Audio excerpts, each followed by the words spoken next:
Hey Bear Buddies, happy Creepypasta Day and thanks for joining me for volume 42 of Furberries Fables. If you enjoy it, please leave a like and a comment down below to help my channel grow, and if you're new here, please consider subscribing as I have a goal going right now of hitting 200 subscribers by Halloween. Today's story is The Lake of the Damned by LoneDonut. My father and my father's father had both worked in the Copperfield mine. It was strange, though, as the mine was abundant with coal, not copper. It ran deep into the core of the mountain, and its black gold helped feed the bellies of many families.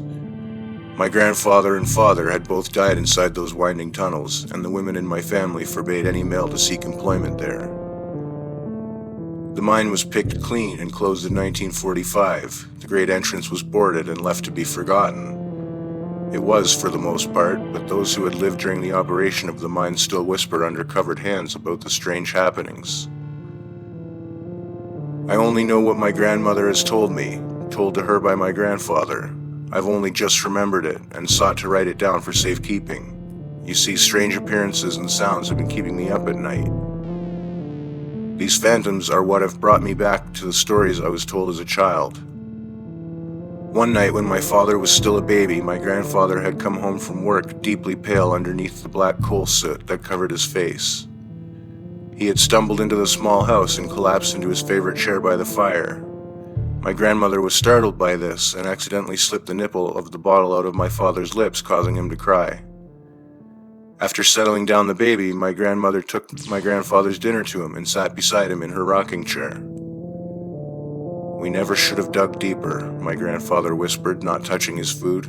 His eyes were bloodshot, and the brown of his eyes seemed black in the firelight. "Isaac, what happened? Did a tunnel collapse?" my grandmother inquired, the unfinished quilt resting on her lap completely forgotten. My grandfather shook his head and closed his eyes. He wiped his face with a soot-covered hand. The black smudges on his face now turned to streaks that followed his fingertips down to his neck. "Martha, we found something that no man should have ever found. It should have been left alone, buried under that mountain." His voice shook as he spoke. He leaned back into his chair and his eyes took on a faraway look. "George Henley is dead, and I'm sure others are gonna die too." The room was quiet, the only sound being that of the fire crackling and snapping in the hearth. My grandmother wasn't sure what to say and sat silent, waiting for my grandfather to continue. "We were in the southern shaft tonight, the deepest part of the whole system. It was behind a big stone slab. We should have known something bad was behind it. The stone not appearing natural at all, like it was placed there. The foreman ordered us to blast it, so George, Bill, and I set up a stick of dynamite and ran a wire. Once the tunnel was clear, we blew it. My grandfather made a loud explosion sound and sat up in his chair. My father started to cry in his crib, but my grandmother was too startled to go to him. After the dust settled and we were sure the mountain wasn't going to cave in over our heads, we inspected the hole." He shivered violently and finally looked at my grandmother. The fear and shock in his face scared my grandmother so bad she told me she almost picked up my father and ran from the house. "There was a cavern on the other side, one that was so large we couldn't see all the way across or see the top." As he said this, his eyes became unfocused and he looked towards the ceiling like he was seeing something that only he could see. "There was a lake under the mountain. It was so big, Martha, it had waves." He stopped and took a moment to gather his courage and continue. "The water was pitch black and seemed like liquid obsidian. The guys and I, we didn't want to go in, but the foreman made us. He made us go in, but the coward didn't go with us, just stayed back in the tunnel watching.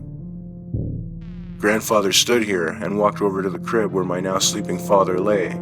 My father had cried himself to sleep, and my grandfather stood for a long time looking down at him. "Isaac, please, I don't want to hear anymore. You're frightening me," my grandmother whimpered, going to her husband's side and placing a hand on his shoulder. He laughed loudly, almost maniacally. "You're scared, Martha? You should have seen it. You should have seen what happened to George when we got near that damned water." He turned to her and gripped her shoulders tightly. "There were people or things in that water. We couldn't see them until we got closer. There were thousands of people at the bottom of the lake reaching up towards the surface. One of them grabbed George by the ankle and dragged him under. Bill and I tried to pull him back, but it was like millions of hands were pulling him away from us. His voice was shaking and tears started to stream down his black-stained cheeks. But the worst thing, Martha, the worst thing was that not only was George screaming, but the people under the water were too.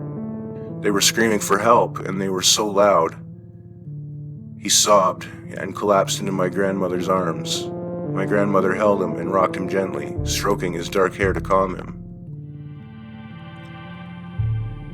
After hours, when the sun finally came up, he looked at her and said, "There was a boat. What do they call it? A gondola. And there was a tall man on it, pushing it towards us. Bill and I, we ran when we saw him. We weren't worried about George anymore. We were worried what that thing would do if it reached the shore. If it reached us." He took in a deep, shuddering breath. We sealed the opening with as many boxes and things as we could, but I think if it wants to get out, it probably will. It probably already has. That's where my grandfather's story ends. Later that day, he went back. My grandmother had begged him not to, but he was determined to keep that thing trapped. He marched up to the mine with tools and planks of thick wood, the only things he could find, but he never came back. My grandmother was told that a tunnel collapsed on him, but she doesn't believe it. They never brought her his corpse, and they buried an empty coffin. Before my grandmother passed, she called me to her bedside and held my hand in a vice-like grip. She said, "Don't go to that mountain. I begged your father not to, but he had no choice. Please, Sean, don't go anywhere near it. It holds the lake of the damned, and it'll drag you to hell like all the rest."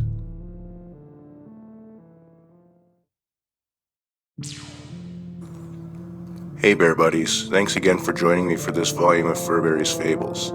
If you liked it and you want to support my work further, you can find a link below to my Patreon account as well as my merch store. Thanks again for listening. Have a great day.